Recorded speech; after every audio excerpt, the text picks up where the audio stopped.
Hello, everyone. Welcome to the Nourish Kids podcast. Today, I'm here with Frances Prentice. And Frances, you have quite a background. You've studied many, many things, but all related to children's health, which is fantastic because that's why we're here. And I will let you go through that a little bit. And then we're going to be talking about what led you into Irlen Syndrome. And that's what our podcast is going to be on today. But Frances, could you talk us a little bit about your background and all the different study avenues you've done? Yeah, so out of high school, I studied speech pathology, was my first degree, and I completed that in 1993. Did a bit of travel, worked in mental health and school settings using speech pathology, and then I went into teaching. So my work in schools made me interested in teaching and being a teacher. And so I did education for a couple of years, and I completed that in 1997 as a graduate entry. And after that, I worked in a small school setting for about 6 months where I taught a P4 class, And then I became the first advisory visiting teacher for speech language impairment in the Darling Downs in Queensland, so around the Toowoomba area. And so I did that job for a couple of years, and then I started having babies. So then it kind of slowed me down a little. And I've had 5 kids over the next period of time. And during that time, I still worked as a tutor. I did a bit of supply teaching, and I did some learning support work. And while I was a learning support teacher, that was my first foray into Irlen Syndrome. I actually had a teacher say to me, this child's family say that they've got Irlen Syndrome in the family. Can you get some coloured paper and do some testing with this kid and work out what coloured paper I should use for this kid? So completely, I had no training whatsoever. I barely knew what Irlen Syndrome was. And here I was going, okay, so what things does she find difficult? What can I test her on? So she had trouble finding her way around a numbers chart, so like a hundreds chart. So I just had her finding numbers on a hundreds chart, and I was timing her to see how quickly she could find numbers on different colours of paper. And it turned out that she was much, much faster on pink paper compared to, like, white was absolutely horrible. Some other colours were, not quite as bad, but not great. And then pink and maybe yellow or something, she was much, much faster on it. So I was able to go back to the teacher and say, print everything on pink paper, she'll be much better. And she really was. And that was the first inkling I had that Irlen Syndrome was a thing where colour really made a difference. And so fast forward a few years from that, I finally had my last baby. And in 2021, I started homeschooling her because she was struggling a bit with school. So all my kids did well at school, and they're pretty bright. And she'd started reading before she went to school, but she was reversing letters a lot. The teacher said she wouldn't do any reading or writing at school. They were really worried about her. They were having to give her lots of extra support. I went in one afternoon and said, you're saying that she's having trouble with this. And then I wrote like cat on a whiteboard for her, and she went cat. And they went, oh, she's never done that for us. So there was some neurodivergence playing into that, but it was also the overwhelm of school with Irlen Syndrome, which I didn't pick up for another year. So I took her out of school. I just went, this kid's not coping well with school, we'll homeschool. And we did a lot of slowed down work. We were writing in chalk on pavers outside, and we were riding on the trampoline and with sticks in the dirt. And then I just gave her 6 months break from doing anything because she was so overwhelmed by it all. And then the next year we started again, pacing it out, working through things with her. And I was writing things like writing words large in Texter on paper and stuff like that for her to read them. And she was going okay. We were learning different phonic patterns and things. And then one day when I was doing that, I wrote in pen instead of a thick Texter pen, and she couldn't read it. And she was like, no, I can't read that writing. That's too hard. And I'm like, but your eyesight's fine. I know it is. She didn't have a vision problem. But she couldn't read the writing when it was smaller and not in a thick pen. And then a couple of days later, I was writing words still in thick pen and spaced out. And there was the word fat and the word go. And she said fog. And I went, what? And she went, the words moved into each other. And then I went, Irlen Syndrome. Okay. And that's when I started going down the path of Irlen Syndrome for her. And so we did a vision test, because you should always get your kids' eyesight tested just to make sure there's not something going on there. And the lady, we got a behavioural optometrist to test her for that. And one thing she picked up on was when she was reading across the page, like she was reading numbers, I think, across the page, she would sometimes skip lines. Like she'd be reading along one line and her eye would shift to the line above or the line below. So she was having trouble holding the line. She could read okay numbers going down the page, but not across the page. And she suggested that she just needed anti-fatigue glasses, is what they came up with, and they thought she had some retained reflexes and things. But we went on and had the Irlen testing done, and we had the anti-fatigue script combined with the Irlen script, the first pair of glasses she got. But after that, when we went back for further Irlen testing, she didn't need the anti-fatigue anymore. The colour was enough. So it wasn't so much that she had a vision problem, it was a visual perceptual problem. And when we did this screening with her, one of the first things I noticed, I'd taken down a little reader. So I had some Lemphonics readers, which are just black text, white background, no pictures. And she'd always had trouble with reading where she would be able to decode a word, but she couldn't recognize the word when she saw it again in the same sentence or on the next page. Like if it was the word on, she'd go every time to get the word, not realize it was the same word again. And then I pulled out this, when we'd worked out her initial overlay, I pulled out this reader and got her to read the reader in the car after the session with the overlay. And for the first time, she recognized that she'd read the word already and she could read it again without having to sound it out. Because I think because the words were moving so much or that they were so hard for her to focus on, she had to focus on the letters individually to be each time. And it actually, so we worked out with Irlen Syndrome with her, she saw halos around words, there were splotches on the page.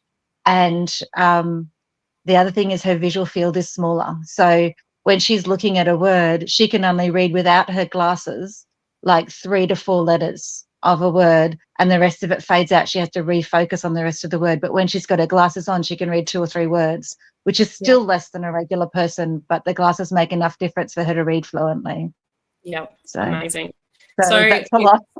Yeah, you've explained your daughter's story, which is very powerful. And it's funny how our children steer us in a certain direction. But absolutely. For those that have never heard of Irlen Syndrome before, can you take us through, like you've just described half of Irlen Syndrome. It feels like your daughter's got quite a bit going on there.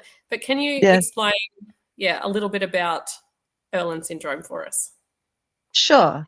When I got her diagnosed, the diagnostician suggests that I get trained in it because of my background. And usually most screeners and diagnosticians have either an education or an allied health background, which I had both. She gave me some books to read and things about it. So this is one of the main ones, the Reading by the Colours by Helen Irlen. And basically the story is that Irlen Syndrome was discovered both by an American called Helen Irlen and a New Zealander called Olive Mears in the 1980s. And both of them separately discovered that I know Helen Irlen at least was working with adults with reading difficulties. And she was, one day someone had brought a screener to, like a red overlay to class that they'd been given by an optometrist that was supposed to help with their vision. And one of the other people in the class leaned over and looked at this screen and they went, oh, the letters stopped moving with that over it.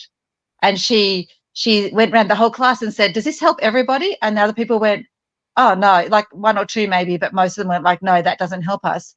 And she went, well, if colour helps, maybe different colours would help too. And so she went down to, they were in like a TAFE, and she went down to the visual effects department and got all the overlays that they put over the spotlights, all the different colours, and she brought back all those screens and put them over the paper, and she had all these excited people walking around the room going, oh yes, this one helps me, and oh yes, this one helps me. So that was the start of overlays back in the 80s. And then she sort of worked through the science behind that and worked with lots of different people to discover what was going on with that, and finally worked out that if you make glasses that filter out the light, not the colour of the overlay, but like a specific colour for each person, then you can cut out a frequency of light that's coming into the eyes and setting the brain off in ways that it makes it see distortions. Is that make a sense? Some people talk about it almost being like your eyes have an allergy to a specific kind of light, and the glasses kind of fix the allergy. Like, not that it's actually that, but that's just like an analogy of how it kind of works. Yeah, so to clarify, with glasses, that's usually a vision problem that you go to an optometrist for. But the Yes, Irlen is a coloured filter on your glasses, and that will filter exactly. out the light, which actually Yep, helps a child focus and be able to read properly. So tell us a little absolutely. bit about what a child that's undiagnosed, what they might actually see on a paper. So I know you explained the Yeah, halos and your daughter yes, skipping lines.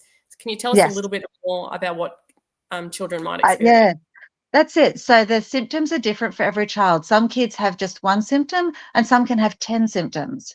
And the main ones are, I'm actually going to pull out my testing booklet because then I won't miss any. I know them, but I don't want to miss any.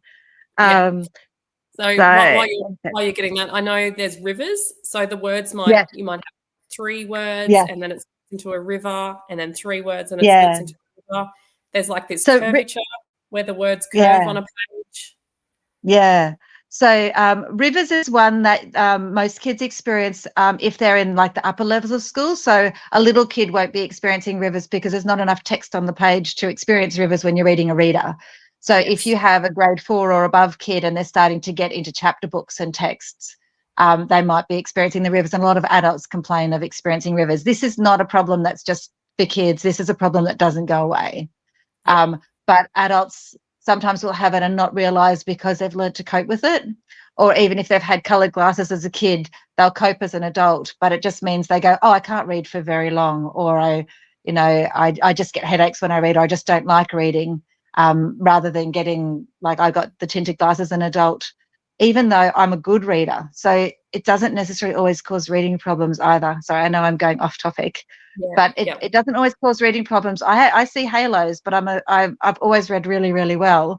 But they glasses make me more comfortable and they make my vision sharper. I actually have better distance vision with my glasses on. Yeah. Yeah. So because I'm short-sighted. But anyway, Yeah. so the different types of things, as we said, there's ripple. So Ripple. where the words ripple on the page.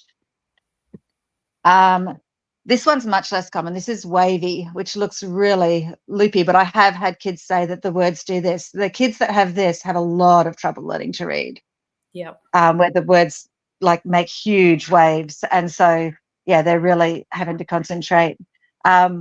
Star Wars, I don't think it actually looks like Star Wars for them, but it's the idea that sometimes the text looks bigger and smaller, like the words change size on the page while they're looking at it. They just call it Star Wars. This one's the one of floating, and I have had kids say that the letters are floating off the page, like it looks like it's coming up at them. And it's very hard to pin down text that's floating above the page to be able to read Yeah. it. Yeah. This one's seesaws, again, a bit less common, but I have had kids say, yes, the word seesaw up and down. So this is where the kid's having trouble holding their line because the letters don't even seem to stay on the line. And Yeah. these kids will nearly always have their finger under the letter or the word that they're reading to try and keep their place. This one's demonstrating shaky. So a lot of kids will say that the text shakes a little, it doesn't stay still. So it's very hard to read a text that's shaking. So their visual perception shows them that it's shaking. This one's swirl. You can't really see that very well, but some kids experience the text swirling.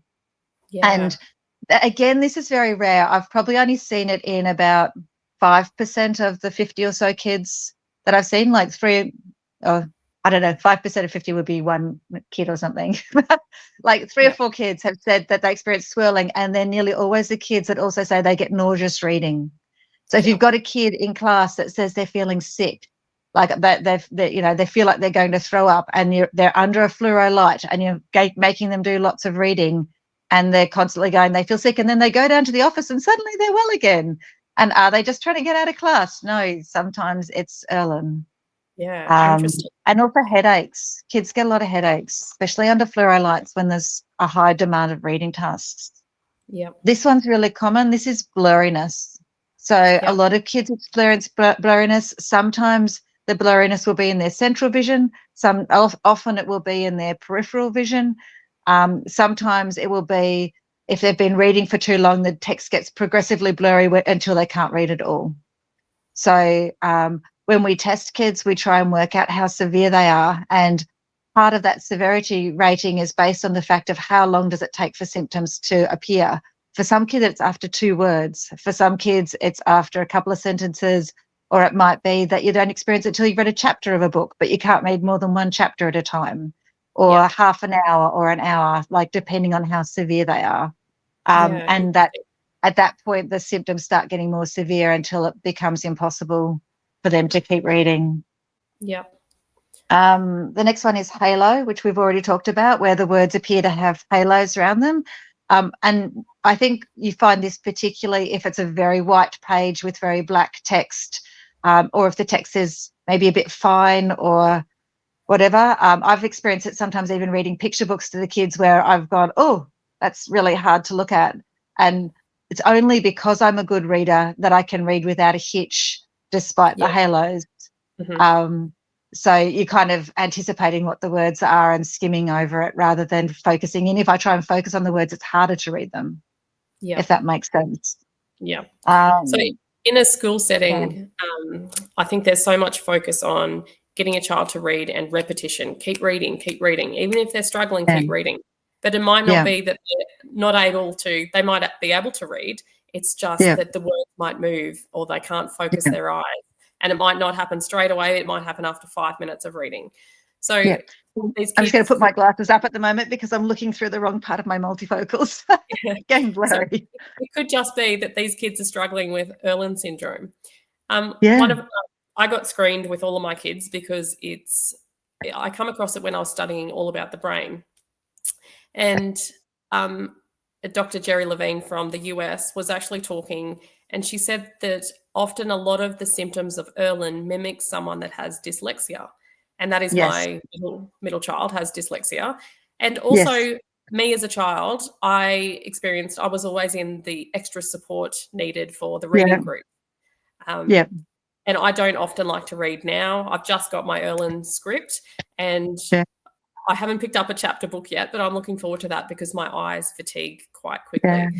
But when I took my kids to get screened, the lady said that she was screening a year 12 student that was struggling to read. And as soon as she put the overlay on top, he was reading at year 5 level, which I think she said he was struggling to put words together like a prep level in year 12.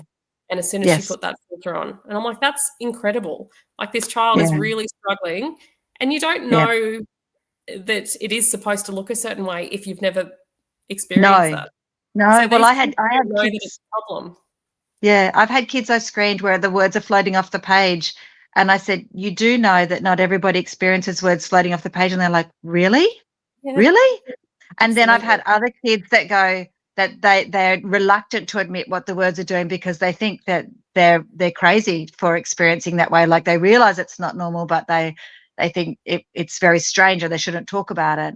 And so you do sometimes find when you're screening kids, they'll deny the symptoms. They don't want to seem weak or they don't want to seem different.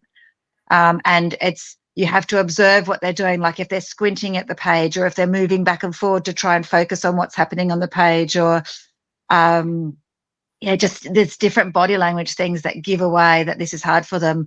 And we have them counting boxes and things and symbols and some things on the page. And when they get the number of those wrong, it's a giveaway that it's been hard, even though they were saying, oh, no, that was fine. That was just fine. No problem. So especially boys, especially grade 5, 6 boys. When you test those. So it's an interesting thing as from a teacher's point of view, trying to pick up on which kids this might be happening for. But 50% of kids with reading difficulties, Irlen syndrome is a factor. So they may also have dyslexia, but Irlen syndrome can be part of the picture. And without remediating the Irlen syndrome, it's almost impossible to remediate the other form of dyslexia because if they can't see it well, it's too hard. So if you feel like if a child is struggling with their reading and you want to look into Irlen syndrome, I'm talking to the listeners, what is the screening process? So you've just showed us a few examples that someone comes in and does a screening, and then from there you either identify them as having Irlen or not having Irlen, Yes. And then they can leave straight away with, you can identify a coloured piece of paper that their eyes are reacting better to, and then an overlay. So can you explain the overlay and the paper concept? Yes. Yeah. So first of all, they're tested using the test book to see what their symptoms are. So we actually try and elicit symptoms with things that are difficult to look at. And so then we find out which of those, text distortions and stuff they're having, what's happening for them, whether they sometimes, as we talked about the other day, sometimes they'll see colours on the page that aren't there because the eyes get so stressed out and things. It was just a black piece of paper and she saw 3 different colours. And I'm like, straight away, okay, that's a problem. Yeah, that's it.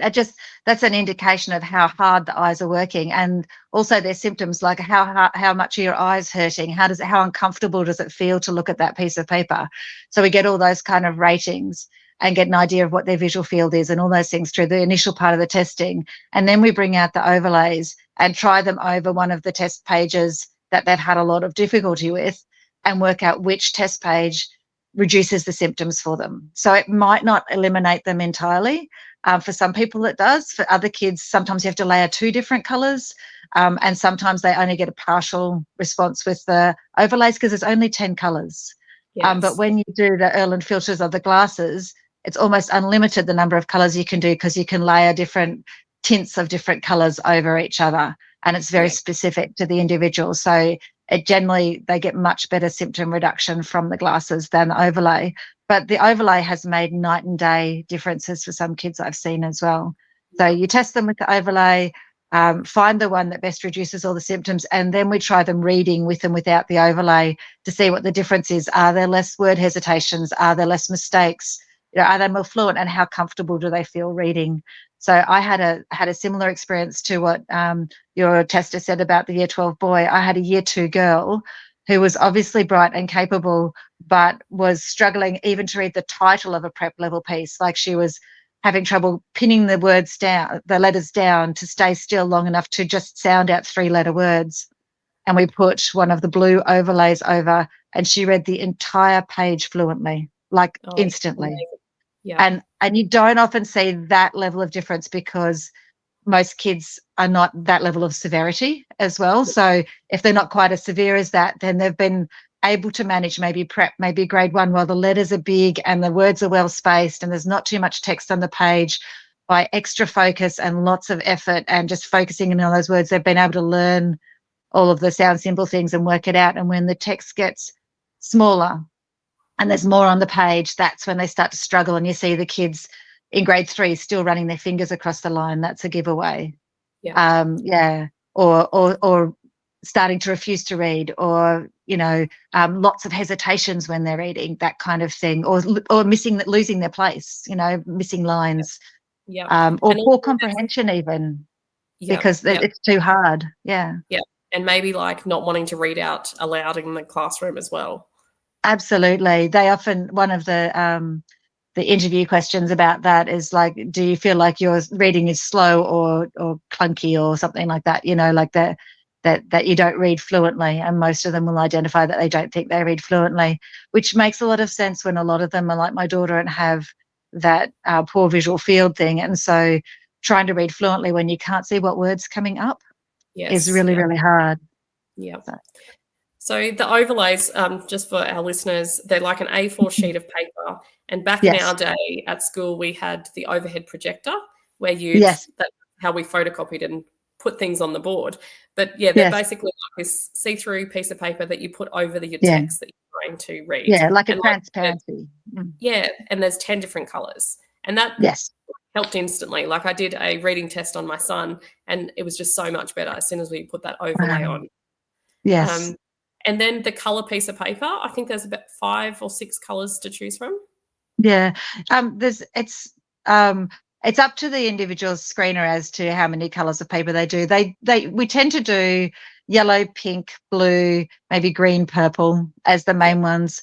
But you can also do a cream coloured piece of paper, whatever you can find in Officeworks or wherever. So if you're at home and you're wondering if colour is an issue for your kid, you can try getting either them to write or read on different colours of paper. Just go down to your local newsagent or whatever, get a bunch of different coloured papers and see how they go. Photocopy a piece of text onto different coloured papers and see if they go better reading on another colour. Is any of these more comfortable to read on even? So I know when my daughter difference. was writing her name on the different colours, you could noticeably see which colour was better for her. Like her handwriting improved heaps. Yes, because it's comfortable to look at. And so, Yes. so some kids that are diagnosed with dysgraphia even, it might be Irlen, because the comfort in writing on a coloured piece of paper compared to a white piece of paper. If you're trying to write on something and the lines are almost floating up at you off a white piece of paper, then how do you keep your writing on that line? How do you keep it even and well spaced when you're having trouble seeing spacings between words? But once you get the colour and writing on the coloured paper, that can make so much difference to handwriting. Yeah, excellent. So what other tools can you do in a classroom for someone that might be struggling? Number one that I always suggest to teachers, if it's possible to turn off a bank of lights somewhere in the classroom and seat the student possibly near a window so they have sufficient light, but not with bright sunlight coming in, like a dim natural light is the best. And having a bank of the fluoro lights off, because sitting under fluoro lights will usually affect their eyes even worse than sunlight does, because sunlight has a wider spectrum of lights and fluoro lights has less spectrum of lights, and it's often the ones that irritate that are in fluoro lights. So if you can get them away from fluoro lights, that's number one. If you can't turn the lights off, you could let them wear a hat or a visor in class, so that cuts the glare to their eyes. Allowing them to work on coloured paper, obviously. If they've got an overlay, if they haven't got filtered glasses yet, but they've got an overlay and you're working on laptops, you can actually prop the overlay up in front of the laptop so it colours the screen. So if the screen's white, it's not glaring out at them. Reminding the kid to decrease the brightness on the screen to a level that's comfortable for them, because they won't always think to do that, or they won't always know how to do that. If they're working on a Word document, you can click into the design tab and they change them to a background colour on the design tab that's comfortable for them, so that they've got that. Just remember to click it back to no colour before you print, otherwise you'll have a whole page of coloured ink. Yep. So just a little tip there. They're probably the main things. At home, I've also suggested to families to get lamps for the kids' room. So rather than, if you've got like a fluoro, or, we have these long life lights and stuff in houses a lot now, they're very similar to the old big tube fluoros in terms of the quality of the light. Warm white ones of those work a bit better for most people, but it is preferential. But also just having a lamp beside the kids' bed. So in my kids' rooms, as soon as it's nighttime, we turn off the overhead light and turn on the lamp. So they can still read by that or whatever, but it's better for their brains coming down, going to sleep, especially given their sensitivity to the light. That's a whole nother topic, all the blue light stuff. So before we go, do you have any, we have spoken a little bit about some success stories. Is there one that stands out for you? I have a girl that I've done some testing with that she struggled beginning of school. So she was grade 4 when I diagnosed her. Her mum's a teacher and she worked so hard with her. Repeated prep, grade 1, grade 2. And we finally worked out she was Irlen Syndrome at the same time as my daughter was diagnosed. So I became a screener, screened her daughter, and it was just night and day for her. And now, she wears the Irlen glasses, and she got A+ on her English work the other day in year 8. And she wants to be an author. Like that's like her heart. But it's just she's still, and she loves to read. But she needs low light. They've got dimmable lights in the home now. All of those things, like all these things have just made it so much more comfortable for her. And the other thing, I think, just to tell the listeners too, if you have a child that appears to have attention concentration issues and light sensitivity, sometimes the light sensitivity can be causing the attention and concentration problems as well. So you can have ADHD with Irlen syndrome, but you can also have ADHD type symptoms from Irlen syndrome. And you'll find that when the kid's wearing the glasses, their actually brain calms down, because without the glasses, there's been MRIs done showing the brain's firing all over without the glasses on. And then you put the glasses on and part of the reason I wear mine, but it's hard when I'm looking down my nose because of the jobbing thing. Yeah. Yes, that it makes you feel more calm. Yep, So absolutely. yeah. Now, before we go, how can people find you and more information about Irlen? And you also have a book. You're an author. You've created your Yes, own book, and it's also specifically to help those kids with Irlen syndrome. Can you tell us a bit about that? I will do. Yes, I've got some here. So I'm actually part of a group of authors that work for a publishing company called Riser Press. And we've created this book. This is my one called Holding Back. There's all these books for teenagers that have come out this year, and they are much smaller than a regular teenage book, with bigger print, more white space on creamy coloured pages, and simpler sentences, so it's not so much to concentrate to read the whole sentence, but they don't feel like simpler sentences because it's really written for the teenage kids. So for a teenager with Irlen syndrome, this would be a book that they would enjoy and be able to complete reading without the difficulty of a regular book. So they're called Riser Shorts, and the little thing on the back there says minimal words, maximum impact. So, and it's a whole bunch of professional authors that have got together to create these books. And there's a couple of others on the market, but there aren't many books like it yet. I'm suspecting that now that this ball's got rolling, there might be more. So look out for them. Yeah, amazing. And Yeah. so if a parent is Oh, listening and their yes. child might be experiencing some of these symptoms, how can they get screened or diagnosed? Okay. So it's good to go on the Irlen website, because I don't know where your listeners might be located. But Irlen.com, like an American website, has a link to find out where your nearest screener or diagnostician is all over the world. So you can find the one that's closest to you. And even if it's not very close, if you contact that person, they might know a screener that's closer. So the diagnosticians are on there, not so much the screeners. Yeah. Okay. If they're in the I'm in Chinchilla, and if they're in this general area in southwest Queensland, I can go to Toowoomba or whatever. They can contact me. I haven't been doing a lot of screenings in the last couple of years, but I'm hoping to build that up again. I've had health issues. But I've got a website, which is www.exploringliteracy.com.au, and there's a contact form on there. And if people want to contact me and they say, look, I really need to get screened and I'm in your area, I'll try and organise something, because I'm really keen to help anybody that wants to find out more about it, that needs help, that wants just more information, whatever. And if people want to become a screener, that are in this southeastern Queensland area, like if there's teachers or other people out here that want to become a screener, I'd say contact Diane Bevan in Ipswich at the Ipswich Dyslexia Clinic, because she's able to train screeners. Yep. Excellent. So, okay. Frances, that's been a lovely chat with you. I know this is going to help so many parents. So thanks so much for coming on our podcast, and good luck with your books. Thank you. And hopefully we can help a few more families if they can reach out to you. So thank you very much. Thank you, great. No worries. Thank you.